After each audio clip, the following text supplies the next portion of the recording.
Parler terminates CEO John Matze. AOC lies about being at the Capitol.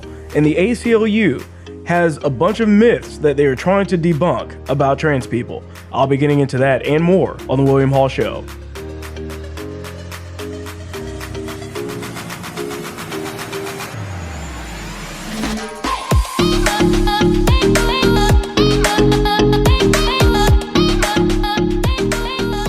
Just yesterday, a report came out basically saying that John Matze, the CEO of Parler, has been terminated. Now, it's important to note that this is a statement directly from him, basically going through all of the details, or at least most of the details, about the terms in which he was terminated. So the statement coming out from Fox was that on January 29th, the Parler board, controlled by Rebecca Mercer, decided to immediately terminate my position as CEO of Parler. I did not participate in this decision. I understand that those who now control the company have made some communications to employees and other third parties that have unfortunately created confusion and prompted me to make this public statement. Over the past few months, I've met constant resistance to my product vision, my strong belief in free speech, and my view of how Parler site should be managed. And then he goes on to say, for example, I advocated for more product stability and what I believe is a more effective approach to content moderation. And then he says that he has fought endless hours and constant battles to get Parler back on site, and the future of Parler is no longer in my hands. So this, regardless of what actually took place, is not a good look for Parler. And I've spoken to John Matze personally on several occasions, and he seemed like a nice guy. So we'll kind of have to see where this boils down to. But the fact is that there's a bunch of different scenarios that could have taken place here. I'm not sure if he was the one advocating for free speech or if he was the one that was exactly against free speech. It's really hard to know. Now, I think maybe what really prompted all of this to happen is that John Matze was going against Amazon initially with a lawsuit. And in the lawsuit, they were basically advocating for Parler to get back on Amazon's web services. At least that was the initial report from that. So basically, all this time that Parler's been down, it seemed like they were more so fighting to get back on the service that banned them, which obviously makes zero sense, more so than they were actually trying to find a new home in the first place. So those are the only two scenarios that really could have taken place out of this. Either John Matze was for free speech, or it was the board that was for free speech, and one or the other is not telling the truth. With that being said, there's always two sides of every story, and Dan Bongino, which is one of the big investors into Parler, put out a statement on Facebook detailing at least his side of the story. There were two separate visions for the company. And I don't know what John's saying in his reports out there, but this free speech vision, that was ours, the other owners of the company. Let me be crystal clear on this. He makes 2 points that, I was a big advocate for free speech. It was my vision. And I was a big advocate for product stability. That is not true. Everybody digging my chili, what I'm laying down, that is not true. That is false. If he wants to get into a battle over here of narratives, he's going to lose because there's this thing getting in the way of that story he keeps telling, and it's called the truth. I'm really pissed off right now because that's absolutely not what happened. The relationship with Parler and the CEO did not work out because the CEO's vision was not ours. Are everybody clear on that? Our vision was crystal clear. We needed to get up and fight back. Some terrible decisions were made in the past that led to this, that led us to getting put down by Amazon and others. It was us, me and the three other, and the two other owners, and the two other owners that were constantly on the side of this site was going to be a free speech platform or it was going to be nothing. So frankly, when push comes down to shove, I have to kind of side with Bongino a little bit on this one. Mainly because of the fact that I believe he is saying the truth. I don't think that somebody that really is putting their money on the line here would lie about this, but it does bring up some interesting points. What exactly was the reason behind John Matze being terminated. He's kind of vague in the video, just saying that it's a lie, but I would really like to know exactly what was the case. I think that everybody that was on Parler is owed this explanation, mainly because we spend a lot of our time on this site as well. We need to be confident in the future of the site, and I wouldn't want to see someone like John Matze basically going out and saying that they basically did him dirty on this one. I would like to know the actual details of the termination. Obviously, Bongino's seemingly pointing out that it was John's idea to get back onto Amazon's web services, which obviously would be a really dumb move considering everything that's gone down recently. But as he's mentioned, or as Bongino mentioned in the video there, Parler could have been back. They could have been back very easily if they would have simply bent the knee to Amazon, Apple, and Google. All they had to do was basically say, we'll take down these posts that incite violence according to them, or basically say that our rules will align with Twitter's rules, and then they would have been back up on the site. I think that John Matze, he's the person that primarily was designing the application specifically for Apple, would be a lot more willing to actually try and get that app back on the store because that was what he was aiming to do in the first place. Now, Bongino mentions in the video that this was his decision to actually at least lead Parler in the free speech direction. And it's kind of odd that he's even saying that because that's not what has been stated before. At least from the understanding that we took from all of this a couple of years ago when Parler started in late 2018, was that it was John Matze that basically had the idea for free speech and that platform. And then Bongino and the Mercer people basically were trying to invest in that. And that's basically what resulted in the app being what it is today. So it is kind of odd now that they're going against what Matze is saying and saying that it was really their vision of free speech that was the case. So Bongino did say that on his show today, he's going to be discussing more about what is happening there. And I really hope that it's a lot more than just a vague overview of what was going on. We deserve to know.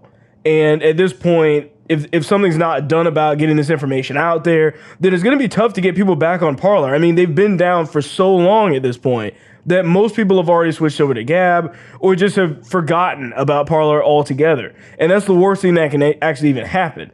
I understand, obviously, that most of the people that are on Parler are probably there because they heard it from Dan Bongino first, including me. So I think right now we deserve the transparency to know exactly what happened in all of these situations. AOC is coming out. She put a video up on Instagram, did this whole live stream thing. It blew up in the news, going through her near-death experience in the Capitol. I had a pretty traumatizing event happen to me. And I do not know if I can even disclose the full details of that event due to security concerns. But I can tell you that I had a very close encounter where I thought I was going to die. And you have all of those thoughts where, you know, at the end of your life, and all of these thoughts come rushing to you. And that's what happened to a lot of us on Wednesday. And I thought I did not know if I was going to make it to the end of that day alive. The reason I say this and the reason I'm getting emotional in this moment is because these folks who tell us to move on, that it's not a big deal, that we should forget what's happened, or even telling us to apologize, these are the same tactics of abusers. And I'm a survivor of sexual assault. And I haven't told many people that in my life. Of course, that's just a small portion of what was going on there that day. And she, of course, is going to play the victim in this. I mean, that's the biggest thing that she's going to do. I think that's the only thing that she knows how to actually do. She goes through talking about her sexual assault. And look, I don't know whether we believe her or not, but it's kind of irrelevant because either way, it's unrelated to what happened in the Capitol. I don't understand why every time these Democrats have a point to make, they have to go further into the victimhood category. They have to bring up something unrelated to basically say, woe is me. My life's so hard. All these things that I've gone through are the worst. And then this was just the icing on the cake that just made it all that much worse in my eyes. That's the only way that they know how to behave. You know, the biggest thing is that her playing as a victim doesn't make her case any stronger against what happened in the Capitol, at least to anybody that understands how they play this game of victimhood. She defended this type of activity when BLM was involved. There was a tweet that she put out, and this was middle of last year, and it said, if you're trying to call for the end of unrest, but you don't believe healthcare is a human right, if you're afraid to say Black Lives Matter, if you're too scared to call out police brutality, then you aren't asking for an end of unrest. You are asking for the injustice to continue. That was her tweet, basically trying to minimize the violence that was happening during the BLM riots. 2 days, or that tweet in particular, was actually tweeted out 2 days after one of the police precincts was basically burned to the ground in Minnesota. Talk about tone deaf when we're referring to them not understanding what it is they're actually even saying at all. She can't come out and try to be this advocate for, or this advocate against the things that happen at the Capitol while also trying to vouch for what BLM did last year. It doesn't work that way. But wait, there's more to this story. So this is where things start getting pretty funny because, of course, we often say that people that are oftentimes making accusations are often guilty of the accusations that they are charging against other people. This actually basically happened to her. So there was a report that was put out, and this is from Representative Nancy Mace. She came out and put a statement basically saying, hey, look, I was there. I was next to her. AOC was never in the Capitol, or at least the portion of the Capitol that the actual kind of protesters were even inhabiting. So Nancy Mace says AOC wasn't even in the Capitol building where all the action was going down. If she was in her office, she was in the Cannon building, which is nearby, but a different building. But of course, many didn't get the logistics and just assumed that she was in the Capitol building. According to her, who was in the office in the same hall as AOC, 2 doors away, there were never any rioters in that hall, so there was never any physical danger from rioters coming in at any point. So this is right there, eyes on the ground, report. She was sitting right next to her, basically. None of that happened. So even if we were to take what AOC is saying at face value, which is still a lie and just stupid, and just her trying to play the victim, it makes her case even worse because we have a report directly from somebody that was there saying that never took place at all. It's once again that they are going to do this because AOC believes that the media is on her side. They believe that the media is going to agree with her, which they did, and they put out her statements and they talked about her. Oh, she came out about the sexual abuse, once again, having nothing to do with the Capitol violence whatsoever. They came out and they fully supported everything that she was saying because that's what the media does.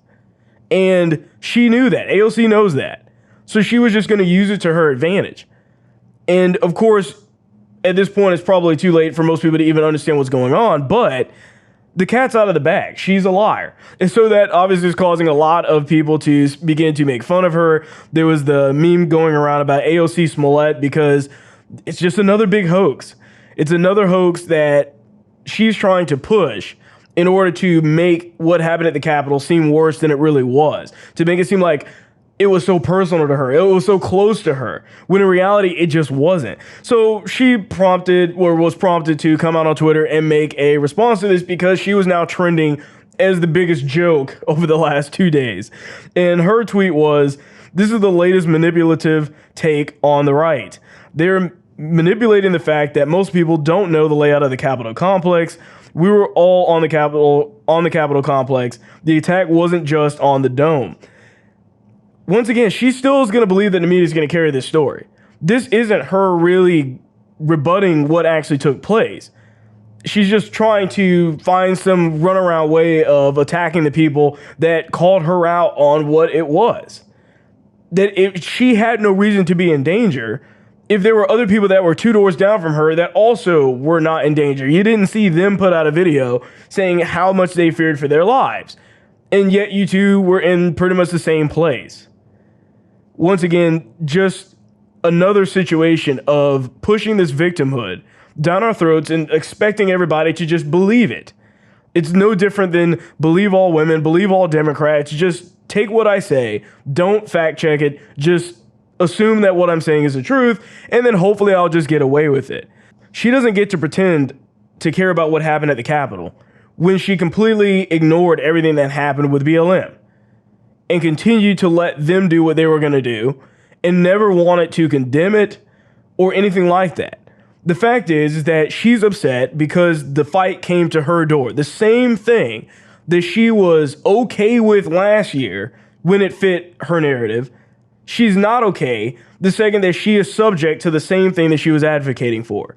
And that's the reality of what's going on. The only difference is the narrative, and that's it.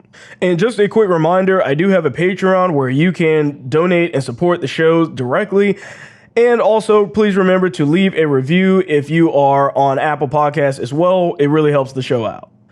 Mike Lindell, which is the CEO of MyPillow.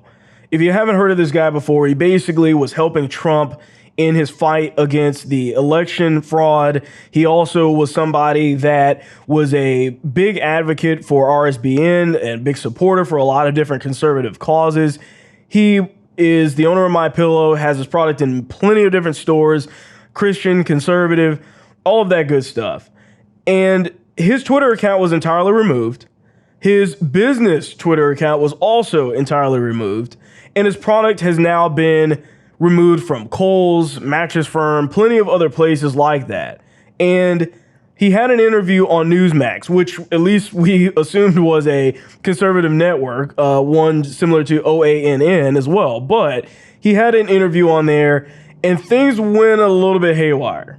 So what happened? What happened with your Twitter account and the company page? Well, first mine was taken down because we have all the election fraud with these Dominion machines. We have 100% proof.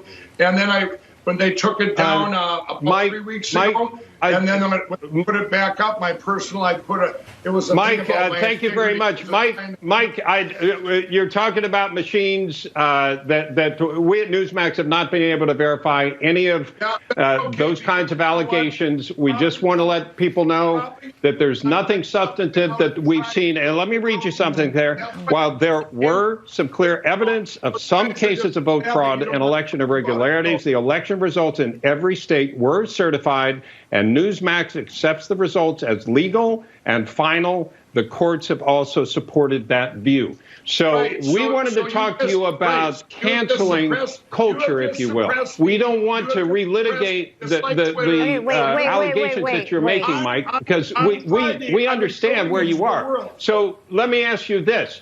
Do you think that this should be temporary because it appears to be permanent? Could you make an argument that it is temporary? What? Could you make an argument that this could be a temporary banning rather than permanent? No, I want it to be a permanent because you know what? They did this because I'm revealing all the evidence on Friday of all the election fraud with these machines. So I'm sorry if you think it's not Mike, real. Can I ask our producers, can we get out of here, please? I don't want to have to keep going over this. Actually, we at Newsmax have not been able to verify any of those allegations that you're Mike, hold on a second. Everybody hold on a second. Mike, hold on 1 second. Let's talk a little bit about just what is happening overall in terms of censorship of... Trying to cancel out my company and myself in this country. It's cancel culture. So first of all, this really shows that Newsmax has gone the way of the mainstream media, in my opinion. But the fact is that obviously this is ridiculous, but it's also pretty funny too. I think that Mike Lindell just kind of going on there and just continuing to talk about exactly the reason why he was banned from Twitter in the first place is important, but you obviously have this guy there that just does not want to hear it. Keep in mind, Newsmax is the one that invited him to the show. They invited him on. And they want to talk about the censorship, but they, of course, for some reason don't want to hear why he got censored, which is very important to the censorship. That's kind of the only thing you can talk about. And the guy just goes through and just talks right over him the entire time as if he has no evidence of what's actually happening here. And he did say that he's going to be releasing some details about the election and everything tomorrow. But either way, you don't invite a guest on just to basically talk over them. If you can't deal with it, don't do it. So the guy's name that got triggered, leaves, just literally walks up out of his chair, is named Bob Sellers. And he put out a statement yesterday basically apologizing for the thing. He said, "I was frustrated that we couldn't focus on the current, very pressing issue of free speech and cancel culture." Look, stop right there. A part of the reasoning, the actual reasoning behind why somebody was getting canceled, why somebody wasn't able to speak freely, is just as important as the fact that their Twitter account got removed. The reasoning matters. I mean, if anything, I would say that the reasoning is the discussion. And you don't have to like it, but it is what it is. So, and then he goes on and says, "In hindsight, there's no question that I could have handled the end of the interview differently." Once again, any part of that, all of that should have been handled differently. Mainly because I don't know what Newsmax is trying to do. What are they trying to accomplish by shutting Mike Lindell down? At this point, I don't understand what their goal is, because if they're going to attack conservatives, if you have people on there working for the organization that are going to talk over guests and people that have been canceled, then what do they think is going to happen? They already have lost a lot of their audience simply because they were confirming the election results way before everything was done and completed with. They were already doing that. They were last, but they still did it way before they needed to do it, way before January 6th.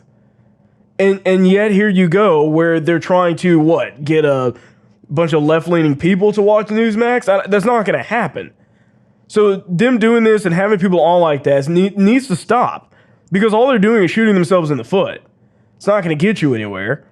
Ultimately, if you're going to have somebody on, let them speak. And thankfully, they did invite Mike Lindell back on that evening with a guy that actually was willing to hear his case out and just have a normal conversation that you would expect to have without somebody talking over you the entire time.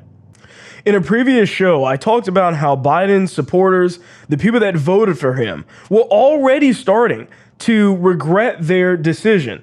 They were beginning to regret voting for this guy that on his first day eliminated more than 14,000 jobs. I'm pretty positive that that is the most jobs that any president in U.S. history has ever eliminated on their first day in office. We have a report coming out, and this is directly from the Keystone XL pipeline. This was a project that was going on that employed thousands and thousands of people. And you have this guy and different people talking about the fact that Biden pretty much forgot us. Hi, David. You know, this main road here in the village of Dorchester used to be really busy on an hourly basis at one time with trucks that were carrying industrial equipment and pipes, but you can see no more. And David, I want you to take a look at something because it really exemplifies the way things came to a screeching halt here. This is a field that is up the block from where we're standing. It's filled with pipes intended for the Keystone XL. Now they're just laying there, and the impact on businesses like this village of 600 was immediate. We had pipeline crews here during the COVID. It did help us because we served meals to them, a lot of takeout. Got to meet a lot of nice people. It helped us during the restrictions. Down the road in Crete, Nebraska, truck driver Chris Olson fears his diesel costs will go up, and he wonders what someone who's worked decades on pipelines is supposed to do now. The this flyover country. That's what they call us. They don't. It's like we don't even exist. That's pretty much the what they think of us out here. Biden wants to talk about himself as the kid from Scranton. This guy that just kind of grew up in middle America around steel workers and normal people. But I don't care how he really grew up. When your policies don't reflect that, there's no point in bringing those things up unless you were just trying to trick people into voting for you, which is exactly what pretty much happened. Once again, a stroke of a pen, over 14,000 jobs gone. And you have another, just kind of the reinstatement of politicians that don't care about middle America. They will suck up to California, to New York, to these other big cities and states day in and day out. But if you're in kind of the rural area, or if you're a farmer, or if you're just your normal hardworking individual, you're going to get left behind in this. You're the one that's going to get taxed the most. They don't care about you or anyone else. We saw that basically show itself with the recent issue with GameStop and the hedge fund people. All of the Democrats, all of a sudden, that were maybe 30, 40 years ago for the working class person, no longer stand for that anymore. If you're paying attention to this stuff, it's the Republicans that are for the working class. It's the Republicans that care about middle America. It is not the Democrats anymore. They have dropped that ball and turned in favor of those hedge fund people. I think it was something like 90% of donations that went to Biden at least from Wall Street, were all Wall Street hedge fund people. It's very clear and obvious where the money is at. All you have to do is follow it. They don't care about people in middle America. They don't care about people that are just normal, everyday Americans doing their jobs. They're only going to protect the elites, and they want to pretend as if they don't like them, that they don't like the super rich, but that's not the way that they operate anymore. That's not what the policies say, or they never would have shut this stuff down in the first place. And stories like this are just sad. So the ACLU has released 4 myths about transgender people in school sports. This has kind of become a hot topic because a lot of people are talking about trans women beating women in their own game at every step of the way. And you have the ACLU and a bunch of these other progressive left-wing types that are going on Twitter and trying to change this narrative by just saying it's a myth. It's simply a myth. This is the first point that they were trying to make here. Myth number 1 is that they're saying that sex is binary, apparent at birth, and identifiable through singular biological characteristics. They're saying that that's the myth there, okay? And their statement below it that's supposedly supposed to debunk everything is, there is no way for our bodies to be. There's no one way. That's their statement there. Women, including women who are transgender, intersex, or disabled, have a range of different physical characteristics. Really? That's really interesting right there. It goes on to say biological sex and genders are not binaries. There are no set of hormone ranges, body parts, or chromosomes that all people of a particular sex or gender have.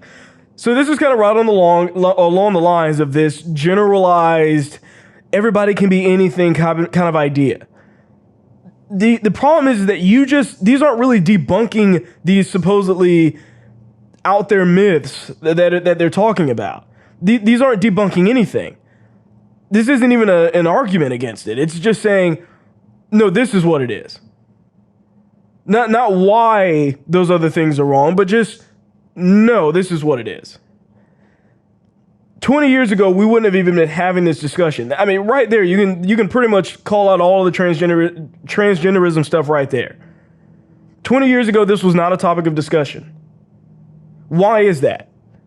And they'll say all the time, well, transgender people have been around forever, which of course is true, but the problem is that it hasn't been like this. Because now more and more, as people are getting more and more progressive, or at least a lot of these left-wing people are going further and further to the radical side of things, that's the only reason we're having these conversations. There was no way that we would have been having these conversations 20 years ago because it wasn't that important. They got by then, you would think they'd be able to get by now, but of course, we can't leave it at that. This, on its face, is science denial. I don't know how they call themselves a party of science when there is no scientific proof that men can be women and women can be men. There's zero evidence out there for that, besides their feelings.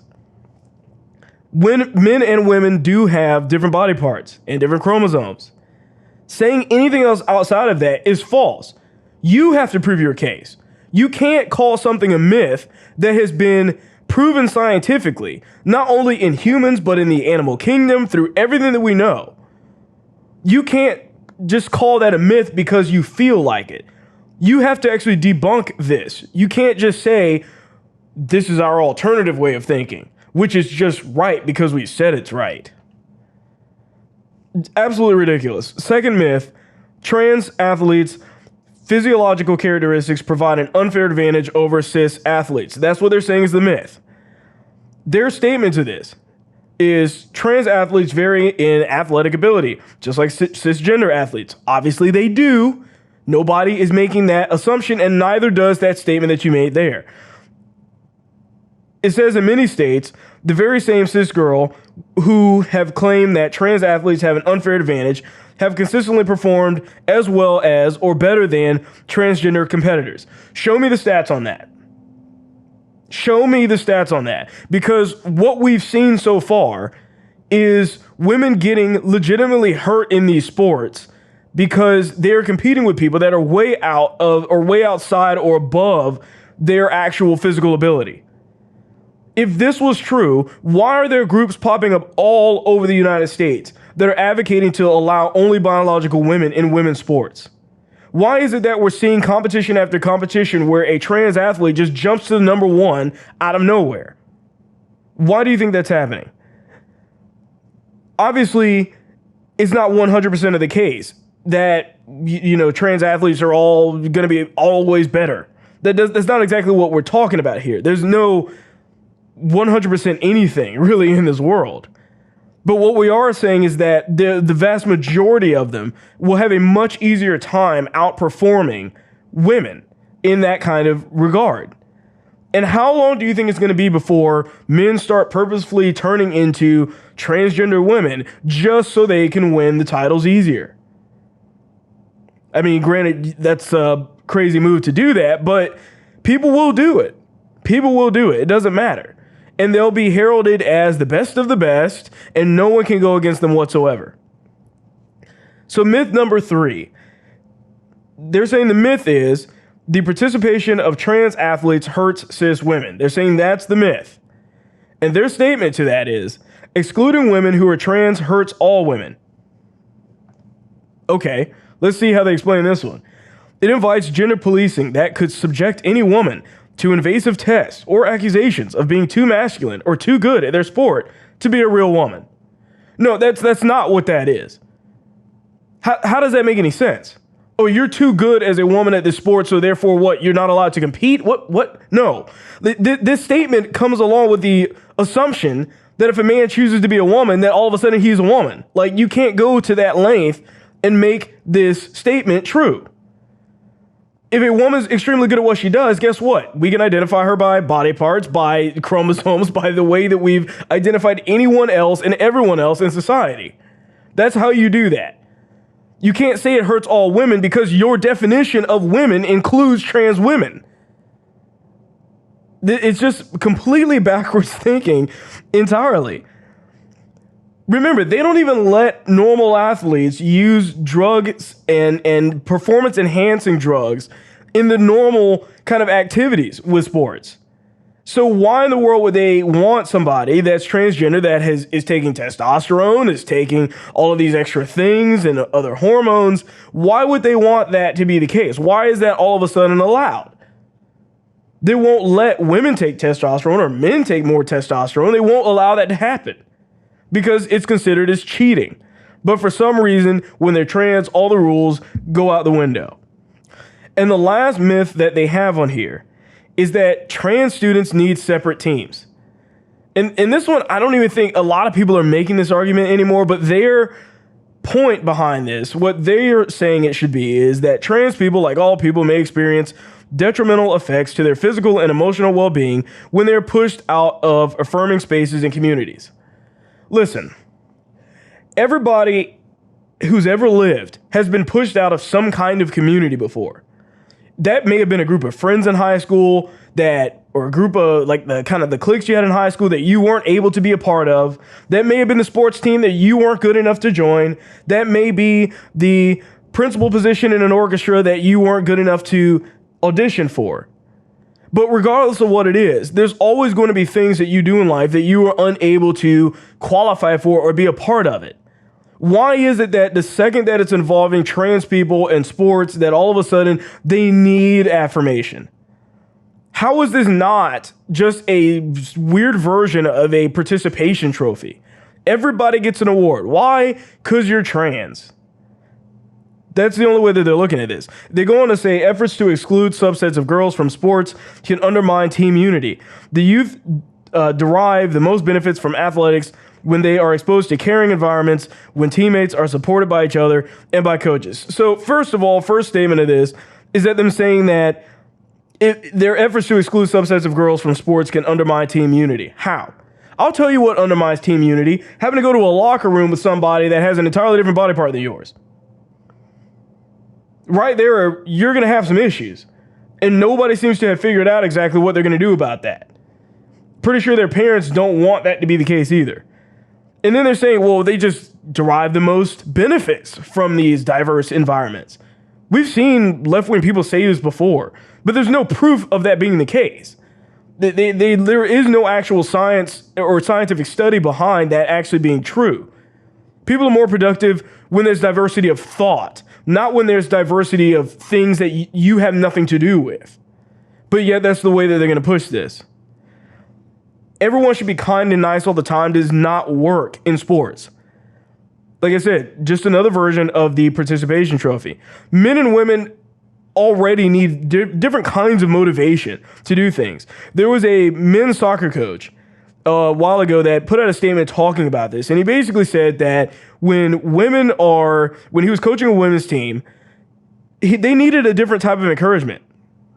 They needed motivation. They needed something that would lift their spirits up. And that's how he had to coach. But he said when he was coaching a men's team, things were very different. He would try the same tactics, and it didn't work that way. It didn't come out where they were actually winning the game. But he did say that when he threw a chair across the room, all of a sudden, they started playing better. They started winning. Because men respond differently to different types of emotions. Men respond better to anger, to getting fired up about something, getting mad. When they see somebody mad and just upset about the situation, they tend to act. Women, that doesn't work. You throw a chair across the room and all of them are probably going to start crying. Who knows what's going to happen? So that's not the way that you can coach. And different, sexes need different types of coaching. If that wasn't the case, then what difference would it make at all? But there is a difference. There's another fact. Parents with daughters in sports who have trained for years to excel, perhaps hoping for a scholarship, should not have these opportunities snatched away from them by some guy who hasn't been able to cut it on the men's team. Right there. That pretty much explains all of this. There's no reason why you should be taking opportunities away from other girls, women, in this kind of a context. It's just not fair. To end this entire trans argument, because it just gets so stupid, there's no point in identifying people as men or women if one can switch over to the other and vice versa. What the left will never tell you is what being a woman means. Is it their brain? Is there a certain type of woman's brain? Does it mean injecting yourself with certain hormones? Does it mean what does it mean to feel like a woman? They'll tell you that it has nothing to do with your physical attributes. So it must be the brain. Well, then they don't want to do that because they say, well, men and women are both equally the same. There's no difference in how they think or behave or act. They don't like it when you say that women tend to be more emotional and men tend to be more legalistic. They don't like that idea.